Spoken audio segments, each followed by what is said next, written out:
ਵਾਹਿਗੁਰੂ ਜੀ ਕਾ ਖਾਲਸਾ ਵਾਹਿਗੁਰੂ ਜੀ ਕੀ ਫਤਿਹ। ਖੋਜ ਗੁਰਬਾਣੀ ਵਿੱਚ ਆਪ ਸਭ ਦਾ ਸਵਾਗਤ ਹੈ ਜੀ। ਸਭ ਨੂੰ ਜੀ ਆਇਆਂ ਜੀ।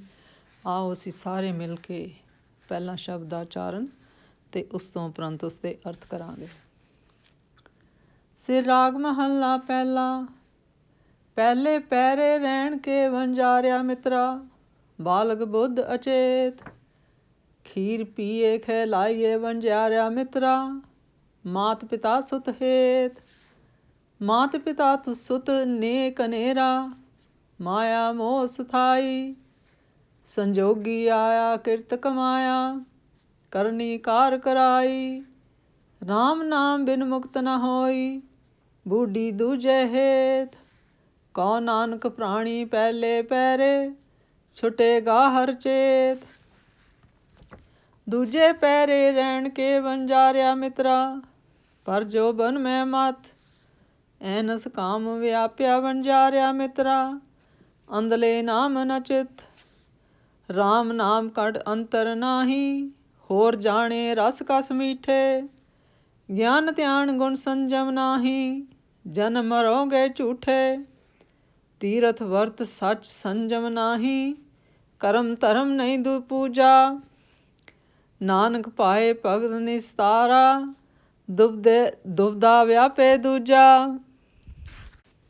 ਤੀਜੇ ਪਹਿਰੇ ਰਹਿਣ ਕੇ ਵਣਜਾਰਿਆ ਮਿੱਤਰਾ, ਸਰਹੰਸ ਉਲਥੜੇ ਆਏ। ਜੋਬਨ ਕੱਟੇ ਜਰੂਆ ਜਿਣੇ ਵਣਜਾਰਿਆ ਮਿੱਤਰਾ, ਆਵ ਘਟੇ ਦਿਨ ਜਾਏ। ਅੰਤ ਕਾਲ ਪਛਤਾਸੀ ਅੰਧਲੇ, ਜਾਨ ਜਮ ਪਕੜ ਚਲਾਇਆ। ਸਭ ਕੁਛ ਆਪਣਾ ਕਰ ਕਰ ਰਾਖਿਆ, ਖਿਨ ਮੇ ਪਿਆ ਪਰਾਇਆ।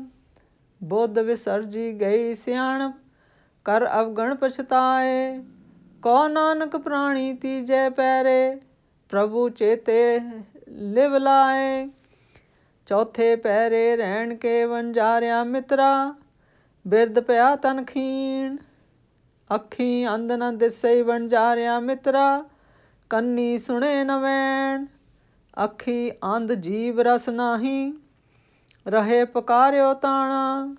ਗੁਣ ਅੰਤਰ ਨਾਹੀ ਕਿਉ ਸੁਖ ਪਾਵੈ, ਮਨ ਮੁਖ ਆਵਣ ਜਾਣਾ। ਖੜ ਪਕੀ ਕੁੜ ਭੱਜੇ ਬਿਨਸੇ, ਆਏ ਚਲੇ ਕਿਆ ਮਾਣ। ਕਉ ਨਾਨਕ ਪ੍ਰਾਣੀ ਚੌਥੇ ਪਹਿਰੇ, ਗੁਰਮੁਖ ਸ਼ਬਦ ਪਛਾਣ। ਉੜਕ ਆਇਆ ਤਿਨ ਸਾਰਿਆ ਵਣਜਾਰਿਆ ਮਿੱਤਰਾ, ਜਰ ਜਰ ਵਾਣਾ ਕੰਨ। ਇਕ ਰਤੀ ਗੁਣ ਨਾ ਸਮਾਣਿਆ ਵਣਜਾਰਿਆ ਮਿੱਤਰਾ, ਅਵਗਣ ਖੜ ਸਨ ਬੰਨ। ਗੁਣ ਸੰਜਮ ਜਾਵੇ ਚੋਟ ਨ ਖਾਵੈ, ਨਾ ਤਿਸ ਜੰਮਣ ਮਰਣਾ। ਕਾਲ ਜਾਲ ਜਮ ਜੋ ਨ ਸਾਕੇ, ਪਾਏ ਭਗਤ ਪੈ ਤਰਣਾ। ਪਤ ਸੇਤੀ ਜਾਵੇ ਸਹਿਜ ਸਮਾਵੇ, ਸਗਲੇ ਦੁੱਖ ਮਿਟਾਵੇ। ਕਉ ਨਾਨਕ ਪ੍ਰਾਣੀ ਗੁਰਮੁਖ ਛੂਟੇ, ਸਾਚੇ ਤੇ ਪਤ ਪਾਵੇ। ਪਤ ਸੇਤੀ ਜਾਵੇ ਸਹਿਜ ਸਮਾਵੇ, ਸਗਲੇ ਦੁੱਖ ਮਿਟਾਵੇ। ਕਉ ਨਾਨਕ ਪ੍ਰਾਣੀ ਗੁਰਮੁਖ ਛੂਟੇ, ਸਾਚੇ ਤੇ ਪਤ ਪਾਵੇ। ਗੁਰੂ ਜੀ ਕਹਿੰਦੇ ਹਨ ਕਿ ਹਰਨਾਮ ਦਾ ਵਣਜ ਕਰਨ ਆਏ ਹੇ ਜੀਵ ਮਿੱਤਰ, ਜ਼ਿੰਦਗੀ ਦੀ ਰਾਤ ਦੇ ਪਹਿਲੇ ਪਹਿਰ ਵਿੱਚ ਜੀਵ ਬਾਲਕਾਂ ਦੀ ਅਕਲ ਵਾਲਾ ਨਿਆਣਾ ਹੁੰਦਾ ਹੈ। ਨਾਮ ਸਿਮਰਨ ਵੱਲੋਂ ਬੇਪਰਵਾਹ ਰਹਿੰਦਾ ਹੈ। ਹੇ ਵਣਜਾਰੇ ਮਿੱਤਰ, ਬਾਲ ਉਮਰੇ ਜੀਵ ਮਾਂ ਦਾ ਦੁੱਧ ਪੀਂਦਾ ਹੈ ਅਤੇ ਖੇਡਾਂ ਵਿੱਚ ਹੀ ਪਰਚਦਾ ਰਹਿੰਦਾ ਹੈ। ਉਸ ਉਮਰੇ ਮਾਪਿਆਂ ਦਾ ਆਪਣੇ ਪੁੱਤਰ ਨਾਲ ਬੜਾ ਪਿਆਰ ਹੁੰਦਾ ਹੈ। ਮਾਂ ਪਿਓ ਦਾ ਪੁੱਤਰ ਨਾਲ ਬਹੁਤ ਪਿਆਰ ਹੁੰਦਾ ਹੈ। ਮਾਇਆ ਦਾ ਇਹ ਮੋਹ ਸਾਰੀ ਸ੍ਰਿਸ਼ਟੀ ਨੂੰ ਹੀ ਵਿਆਪ ਰਿਹਾ ਹੈ। ਜੀਵ ਨੇ ਪਿਛਲੇ ਜਨਮਾਂ ਵਿੱਚ ਕਰਮਾਂ ਦਾ ਜੋ ਸੰਗ੍ਰਹਿ ਕਮਾਇਆ ਸੀ, ਉਹਨਾਂ ਦੇ ਸੰਜੋਗ ਅਨੁਸਾਰ ਜਗਤ ਵਿੱਚ ਜਨਮ ਲਿਆ ਤੇ ਇੱਥੇ ਆ ਕੇ ਮੁੜ ਉਹਨਾਂ ਅਨੁਸਾਰ ਕਰਨੀ ਕਰਦਾ ਹੈ, ਕਾਰ ਕਮਾਉਂਦਾ ਹੈ।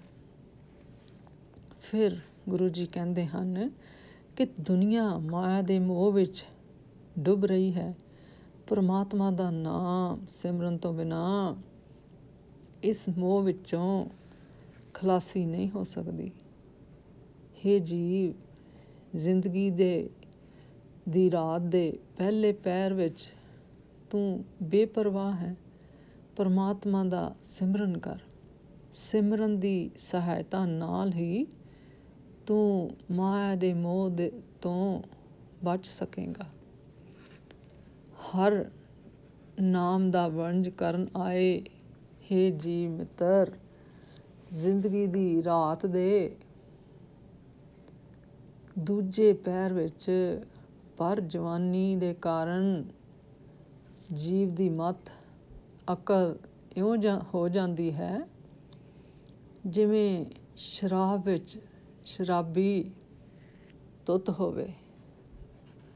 ਹੇ ਵਣਜਾਰੇ ਮਿੱਤਰ, ਜੀਵ ਦਿਨ ਰਾਤ ਕਾਮ ਵਾਸਨਾ ਵਿੱਚ ਦੱਬਿਆ ਰਹਿੰਦਾ ਹੈ।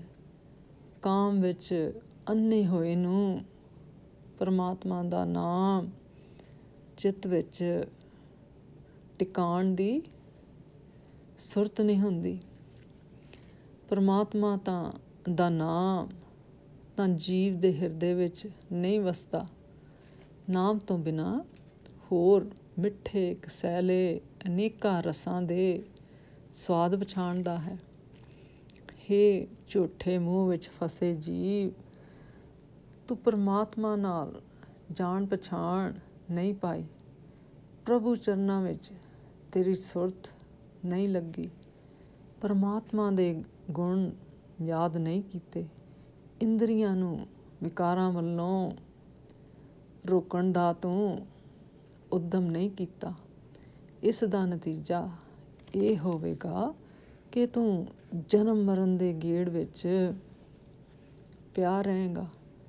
ਫਿਰ ਗੁਰੂ ਜੀ ਕਹਿੰਦੇ ਹਨ ਕਿ ਉੱਚਾ ਆਤਮਿਕ ਜੀਵਨ ਬਣਾਉਣ ਵਾਲੇ ਸੇਵਾ ਸਿਮਰਨ ਦੇ ਕੰਮ ਕਰਨੇ ਤਾਂ ਦੂਰ ਰਹੇ।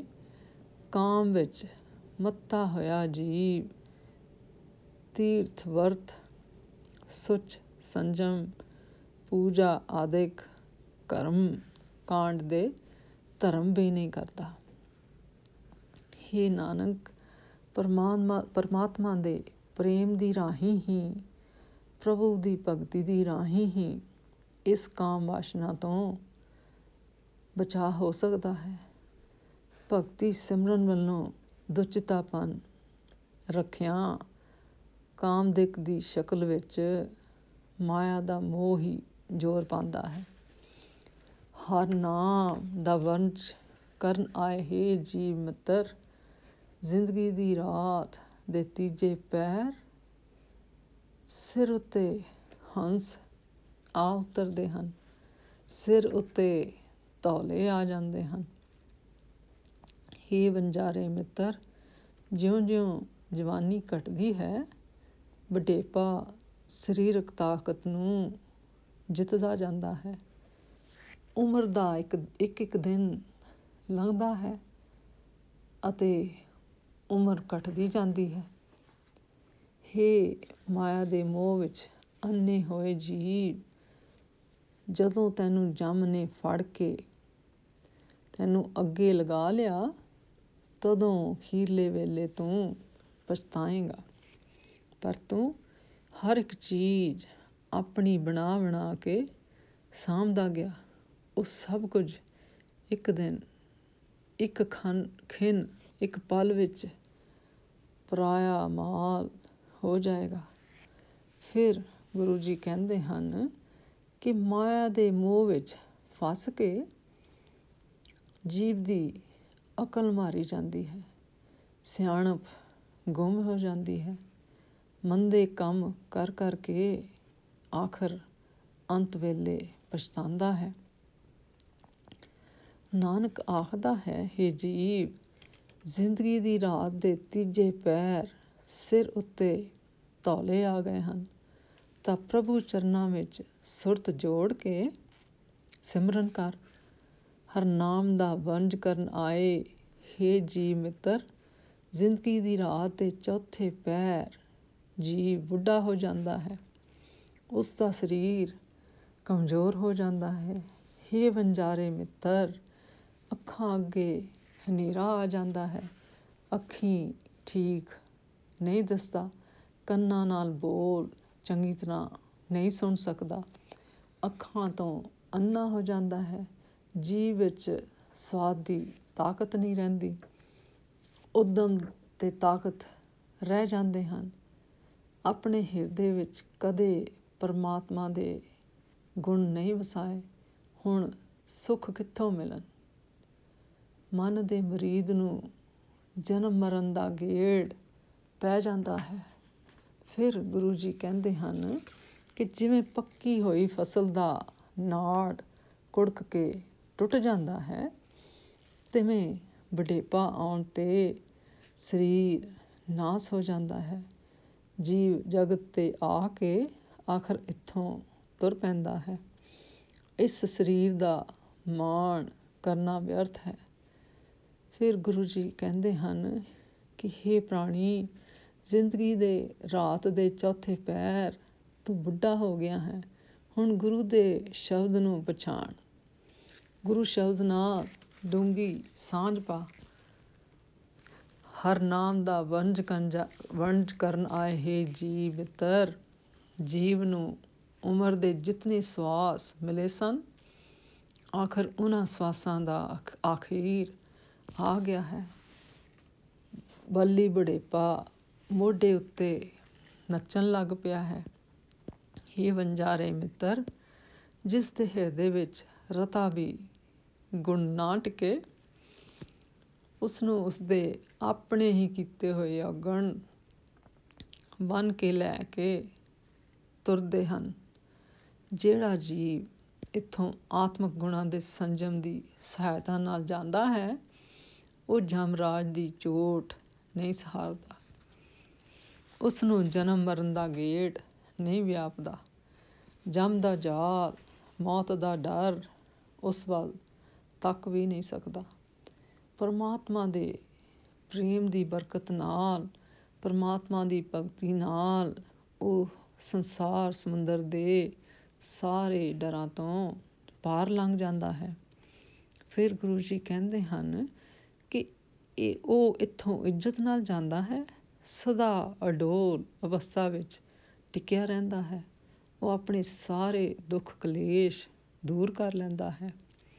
ਜਿਹੜਾ ਜੀਵ ਗੁਰੂ ਦੀ ਸ਼ਰਨ ਪੈਂਦਾ ਹੈ, ਉਹ ਸੰਸਾਰ ਸਮੁੰਦਰ ਦੇ ਸਾਰੇ ਡਰਾਂ ਤੋਂ ਬਚ ਜਾਂਦਾ ਹੈ। ਉਹ ਸਦਾ ਥਿਰ ਪ੍ਰਭੂ ਦੇ ਦਰ ਤੋਂ ਇੱਜ਼ਤ ਪ੍ਰਾਪਤ ਕਰਦਾ ਹੈ।